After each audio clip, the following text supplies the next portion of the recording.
Bueno, el ingeniero Nicolás Andrade fue gerente de SELEC en el gobierno anterior. Para ubicarnos en el tiempo, luego de darle la bienvenida, ingeniero, gracias. Usted renunció a SELEC, ¿verdad? ¿O lo desvincularon de SELEC? ¿Qué pasó? Buen día con todos. Gracias, Jimmy, por la invitación. Sí, realmente entré a trabajar a la corporación, 22 años de funcionario de carrera en la corporación, pues en un momento de la historia me tocó ejercer la gerencia de SELEC en el gobierno del señor Lasso.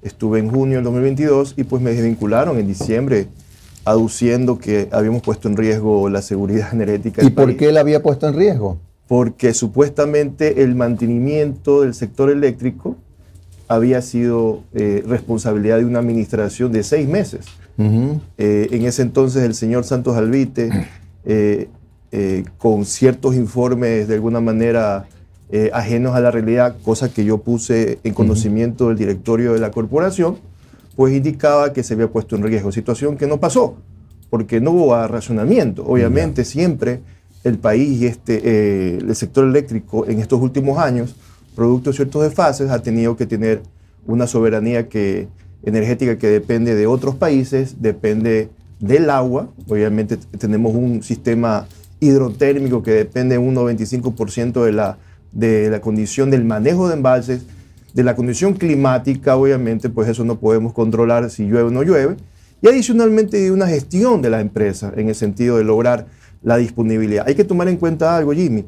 Durante el 2022 las empresas públicas establecen sus indicadores que están en función del plan de operación del SENACE. O sea, esto no es que la corporación dice yo voy a generar lo que quiero o lo que tengo, sino que responde a una planificación estatal a través de un ente, en este caso el SENACE, que hace su plan de operación en función de una revisión programada de los embalses en el año y establece ciertos requerimientos a las empresas públicas, en este caso generación, que tengan sus mantenimientos, la disponibilidad de combustible, y asimismo la ejecución de los mantenimientos. Eso establece empresarialmente, para que lo entiendan, ciertos indicadores que le dicen a uno: estás en un nivel apropiado, crítico, o una semaforización, ¿verdad? Verde, azul, naranja. En este sentido, el año 2022, con informes anuales, cumplimos la programación. Y la gestión de mantenimiento sí, es verdad. Hay un tema de desfase en el tema de mantenimiento de térmicas de 500 megavatios cada año. ¿Y por qué ese desfase? ¿Y por qué no ha habido inversión en el mantenimiento de las térmicas? Bueno, una parte es el tema de la gestión en sí de la mantenibilidad de las centrales térmicas. Hay que tomar este tema histórico de una manera apropiada y bueno, hoy 22 años de carrera pues me ha permitido ver mantenimientos en todas las plantas térmicas, inclusive en Coca-Cola Sinclair. La política de mantenibilidad de las plantas era hacer los mantenimientos menores con el personal de planta y los mantenimientos mayores hacerlos con el fabricante. Claro que sí. De tal manera de que uno tuviese un control apropiado de estas intervenciones, y no con decir esto que no hay mano de obra o especialidad, pero hay que tener en cuenta que la fabricación de las plantas en el Ecuador todas son extranjeras. ¿Pero se hacía o no se hacía ese mantenimiento con la mano de obra extranjera? En su momento pues se realizaba. Hay que tener en cuenta que el CERCOP establece en los artículos de bienes y servicios únicos que uno puede contratar en forma directa al fabricante. Sin embargo, los requerimientos del CERCOP, en este caso requerimientos que defienden la institucionalidad del Estado, no se acoplan a las ofertas extranjeras. Es decir, los problemas están acá. El CERCOP es el que un poco, digamos, pone los obstáculos para que esa mano de obra... No tanto los obstáculos, Jimmy, pero sí hay que tener en cuenta algo. Hay que manejar el sector estratégico, creo que de otra manera. De otra manera que permita tener una tranquilidad a quien hace los trabajos, una garantía jurídica para que entren a trabajar, garantía financiera y ciertos condicionamientos que quizás en los términos de referencia de un pliego no aparecen. O son condiciones que las empresas extranjeras ponen y ahí no hay match. En ese momento, al no haber match, no se ejecutan los mantenimientos a tiempo, las intervenciones mayores. Hay que tomar en cuenta algo: las tarifas de energía eléctrica pues no consideran tarifas de repotenciación e inversión. Significa que los mantenimientos tienen que hacerse prolijamente. Ahora, cuando uno entra en la corporación en el 2022, encuentra de que cuando tú no haces mantenimiento de una planta, hay que tener en cuenta esto importante para todo el mundo. Las térmicas tienen que estar mantenidas entre abril y septiembre. ¿Para qué? Para que entren a trabajar en octubre a febrero. Ya. Full. Y las hidroeléctricas, que tienen que dar su producción grande entre abril y septiembre, que es la época lluviosa, tienen que hacer sus mantenimientos en estos momentos. De esa manera. Entonces, todo el mundo que trabaja en el sector eléctrico, en la generación, sabe que tiene que esforzarse para que en octubre estén los mantenimientos. Ahora, ¿qué pasa? Al momento que no están los mantenimientos, las disponibilidades, la tarifa establece una recaudación que va hacia cubrir los costos de generación, de transmisión, distribución. Cuando hay indisponibilidad, el sector eléctrico, en este caso SELEC, se ve afectado con una penalización a su cargo fijo. Ponemos en números, en 6 años se perdió $280 millones que no llegaron a SELEC. ¿Por qué? ¿Y dónde se quedó esa plata? En las distribuidoras. Y eso es importantísimo que el gobierno en este momento, en una crisis que existe, determine acciones de financiamiento, identifiquen esta parte tarifaria que tiene que recaudarse, que tiene que estar en los estados financieros de las compañías. O sea, esa plata ya la tienen las distribuidoras y tienen que entregarla. Cada año se cobra y esa plata no llega a SELEC. Es lo que nosotros reclamamos a la agencia de control. Pusimos informes. Eso es lo que normalmente los gobiernos le dicen las pérdidas negras. No. O eso es otra cosa. Las pérdidas negras tienen que ver con la etapa de distribución, que es obviamente de lo que se ha hablado, hay que tenerlo en un nivel apropiado, porque es la pérdida que no se facturan, perdón, es la energía que no se factura y pues obviamente ese dinero no entra en el mercado, no entra en el balance económico de las empresas. Estoy hablando de que en el sector de generación y transmisión, que es la responsabilidad de la corporación, no le llega toda la liquidez para poder ejecutar los mantenimientos. Por eso es que es tan difícil y se ha tardado tanto, se dilata el mantenimiento de las térmicas, adicionalmente hay que tener en cuenta algo, Jimmy, y esto es importante tenerlo. La estructura de la corporación es una estructura en la cual sí hay funcionarios libre de designación, pero la mayoría del personal es de carrera. Entonces, por ejemplo, los jefes de las plantas térmicas, hidroeléctricas, que son gente de carrera muy preparada, porque obviamente yo nací en esas plantas. A ver, a mí me da la impresión de que lo que usted, entre otras cosas, o yo percibo, es que usted no está de acuerdo con esto de que ha habido una especie de conspiración casi internacional y sabotaje para que se den los problemas de los apagones, ¿no? Porque bueno, es un tema relacionado respecto eminentemente en lo técnico que me quiero expresar, Jimmy. El balance o el modelo económico del sistema del sector eléctrico no da las señales tanto para que las empresas públicas hagan su inversión como para que las empresas privadas vengan a hacer inversión. Obviamente, con lo que se ha presentado y esta denuncia y estas demandas que realmente ponen es crítico, pues obviamente entrará la Fiscalía a identificar si hay una realidad relacionada a esconder información al señor presidente de la República. ¿Usted cree que se le puede esconder al presidente de la República semejante información si era pública, si aquí habían técnicos los comités de crisis, que hablaban, periodistas que hablábamos del tema? Nosotros en el año 2022, finales de 2022, estuvimos también en un comité de crisis, porque todos los años, fines de año, siempre hay problemas de abastecimiento y el ministerio, el SENACE está encima de nosotros viendo si se cumplen o no las entradas del parque térmico, del parque de generación. Y es muy difícil esconder información. Estaba escuchando el tema de Mazar. Es muy difícil identificar que un embalse, entiéndase, el sistema Paute-Mazar, es un sistema donde usted tiene una central, un embalse enorme para poder regular mensualmente energía hacia la presa de Paute, y de ahí turbinar esa energía y pasar la sopladora. Entonces, es un asunto, y todos los embalses del país, Jimmy, son controlados y dispuestos su producción por parte del SENACE. O sea, hay que entender algo, la Corporación Eléctrica o SELEC es la administradora de los activos de generación, transmisión que tiene el país. Y responde a las directrices o disposiciones del SENACE frente a producción. Obviamente, si yo no hago mantenimiento, no tengo los recursos para hacer mantenimiento, estos 280 millones que le decía Jimmy son producto de resultados de no mantenimiento por ABC razones que tienen que ser investigadas de 6 años atrás, 8 años atrás. A ver, los problemas que hay hace 6 años que no se le da un adecuado mantenimiento a las termoeléctricas. No se le da un mantenimiento adecuado en el sentido de que usted tendrá, no sé si le habrán explicado o conocer el público, pero hay una curva de la bañera en el sector, en los equipos. Cuando una planta está recién comprada, tiene problemas porque obviamente es la cura de la bañera, en la cual hay mucho más fallas. Y es una situación que se pasa al final de su vida útil, donde cuando la vida útil de la planta comienza a fallar más. Entonces ahí es donde tiene que venir la planificación del Estado en el sentido de ir reemplazando estas plantas o ir invirtiendo más para garantizar esa disponibilidad. Hay que tener en cuenta, Jimmy, que nuestro balance energético nos obliga a comprar energía a Colombia, ¿verdad? Obliga a comprar energía a Colombia. Dependemos de la, por decirlo de esta manera, de San Pedro.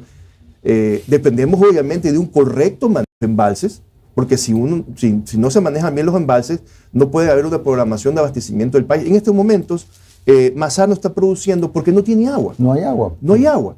Y lo que se está produciendo en las centrales Paute y Sopladora es lo que cae de agua y se turbina.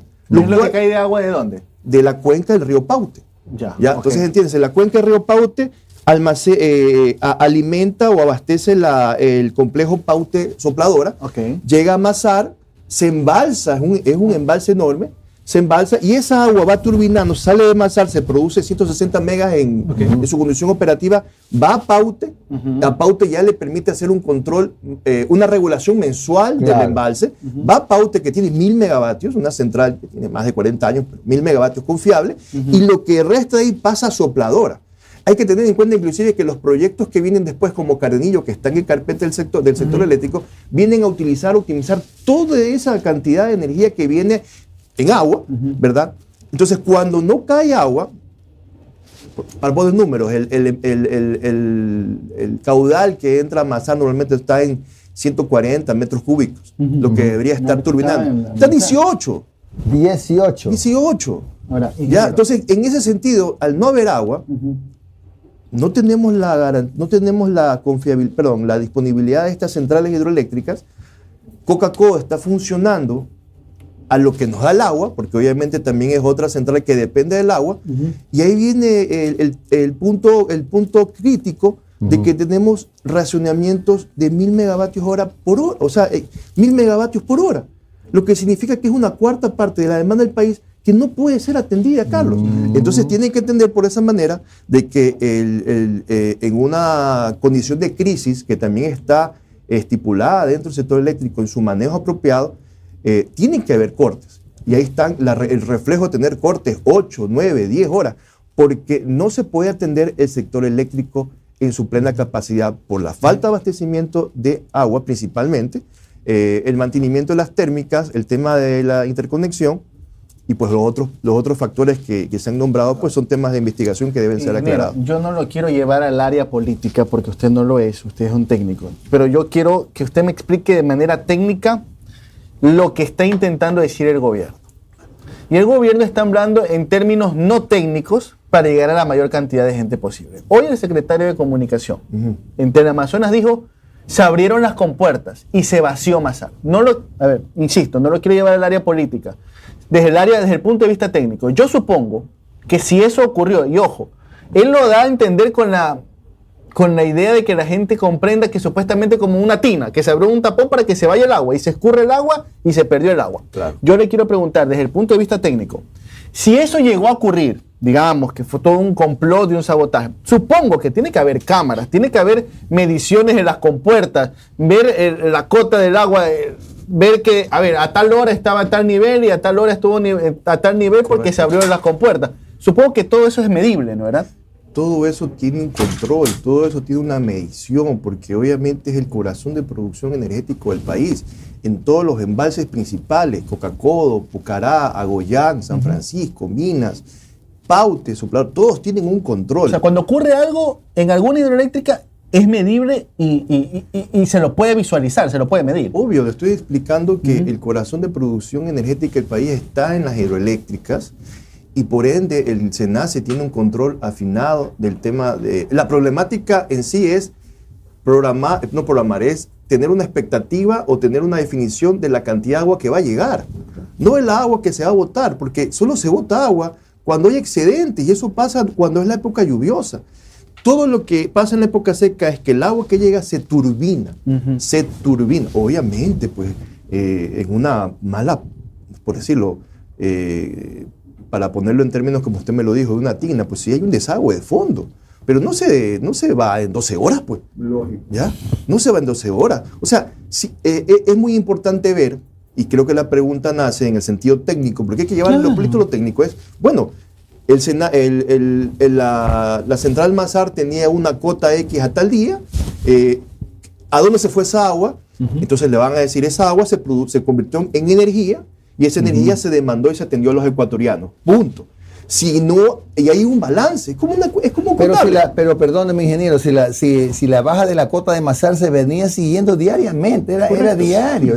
No es que de la noche a la mañana, o sea, como dijo, usted creo que lo dijo, no es que le sacaron el corchito a la tina y se secó. Bueno, sí había la información. Yo pienso que con lo que ha dicho el gobierno, obviamente está dejando en claro que hay una falta de comunicación apropiada. Eso lo hemos dicho, sí.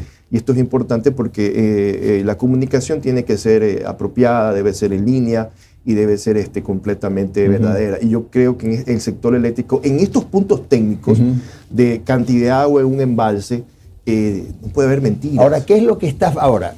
Vamos al otro lado. ¿Qué soluciones hay? No me diga que, yo lo sé que usted también hasta yo lo diría, lluvias torrenciales 15 días y nos arreglamos. ¿Qué está pasando en el sector? ¿Qué se puede hacer para cambiar esta triste realidad? Porque estamos en un retroceso al siglo XX, pero tremendo. ¿Qué se está haciendo mal? ¿Dónde está la falla? Hay que empezar a hablar ya de energía alternativa, pues empezar a apostar por la energía fotovoltaica, por otras clases de otros tipos de energía, ¿o qué se puede hacer? Bueno, un poco para entender el tema y enfocar las soluciones, ¿verdad? Si usted ve a nuestro país vecino, Colombia, que tiene mucha más demanda y mucho más oferta de generación, ellos tienen, todo el mundo puede ahora ver porque tiene acceso a las redes sociales y a la información que existe en los diferentes tipos de canales como el programa que usted tiene, en el sentido de que Colombia, a pesar de tener el parque térmico a full, tiene una sequía tremenda y está a punto de racionar energía. Tiene una infraestructura de energía renovable, energía hidroeléctrica, energía térmica a full, ¿verdad? Sin embargo, lo que tiene Colombia ha tenido es que cíclicamente ellos también pasaron por un problema como el que sucedió en la época de Sisto. Ellos tuvieron una hora a Gaviria, creo, ¿ya? Y Colombia decidió entrar en un mercado de una bolsa energética en que el sector privado intervenga, ¿ya? En esta época de escasez, en un sentido, la energía debería tener un mayor costo, ¿verdad? En Colombia, las tarifas se afectan por las condiciones críticas de sequía. Y actualmente la gente de Colombia está teniendo una afectación a sus tarifas. El sector ecuatoriano no lo ha tenido. Obviamente hay temas políticos en el tema de tarifas, ¿verdad? Hay un tema técnico asociado. Pero la tarifa tiene que justificar, tiene que darle una referencia para el desarrollo económico.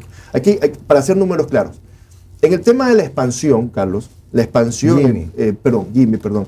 En el tema de la expansión, uno va y ve el plan maestro de electricidad que es hecho con el ministerio, el SENACE, el sector eléctrico, y encuentra a la fecha que hay 700 megas de desfase.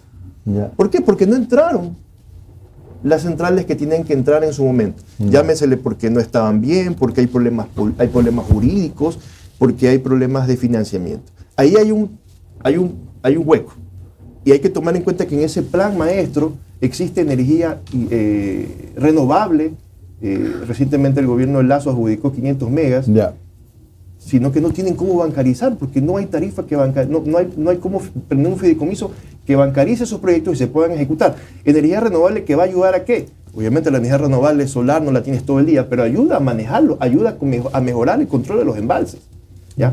Entonces, si le sumas a eso, le sumas el tema de la energía de Colombia, que no cierran la llave porque no tienen energía, porque la condición climática, hay que trabajar justamente en ¿qué? Reparar el tema térmico. Hay que repararlo. Hay que coger, creo que lo está haciendo leyendo las declaraciones de emergencia, hay que rentar energía, hay que SELEC, que es el que administra la parte de energía y transmisión, tiene que ver que estén todas las condiciones de sus estaciones para que la energía que se rente se pueda conectar lo más rápido posible al sistema y con la confiabilidad que requiere el sistema.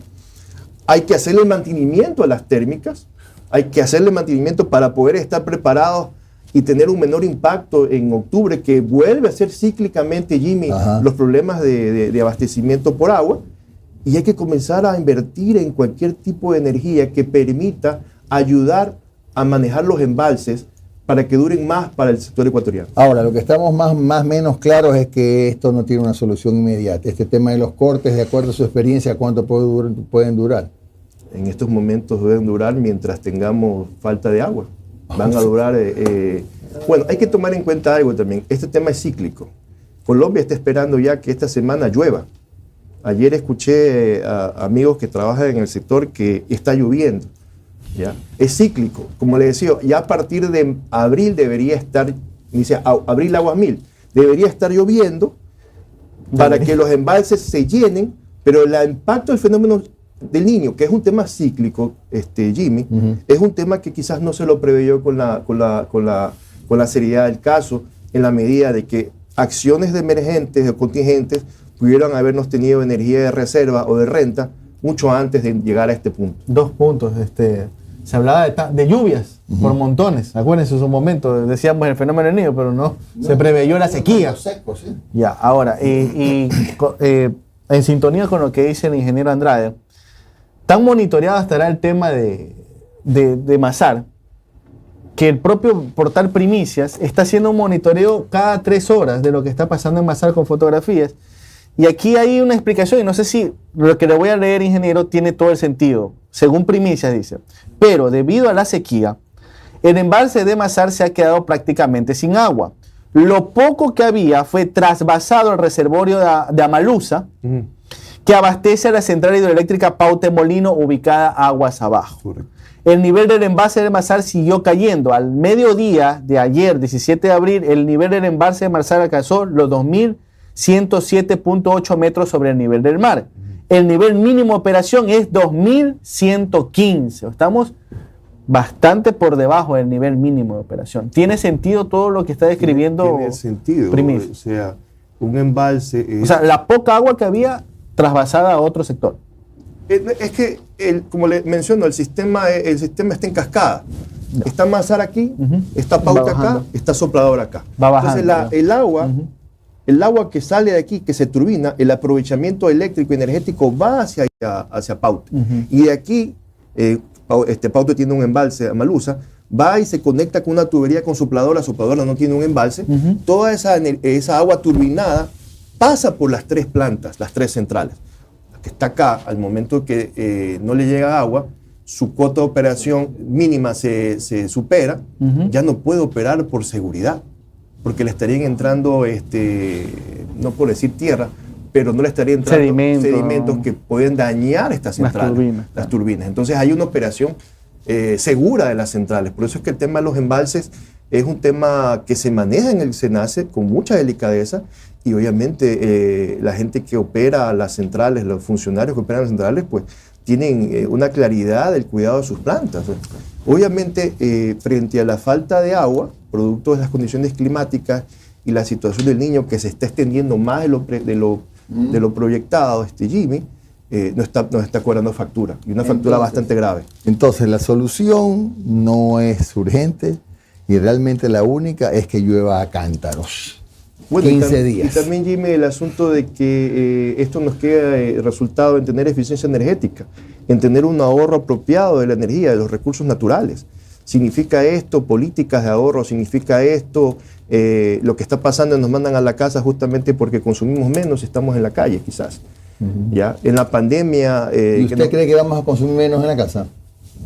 Le digo una cosa, en el sector público uno va y quizás, por decirlo de esta manera, va en los aires, está con la iluminación, pero cuando llega a la casa, con las tarifas que tenemos, no va a tener prendido el aire todo el día.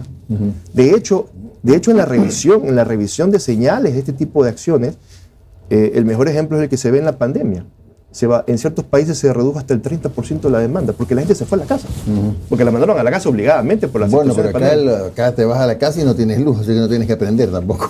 Porque obviamente una cosa es manejar el tema eléctrico y tener energía, no la hay. Vas a tener un ahorro energético y así lo hagas, no se cubre. Tienes que llegar al siguiente escalón, que ya es racionar. y racionar en los despachos del SENACE que hacen todos los días 1000 megavatios por hora, la cuarta parte de la demanda del país. No se puede abastecer, Jimmy. Y es grave, completamente grave, y tiene un impacto económico al país, no puntualmente, a mediano y largo plazo, todo lo que se deja de producir y los impactos que hay en todos los tipos de sectores, industrial, comercial. Claro. Bueno, gracias al ingeniero Nicolás Andrade, gerente de SELEC, por habernos dado un poco más de luces en el sentido figurado de la palabra, ¿no?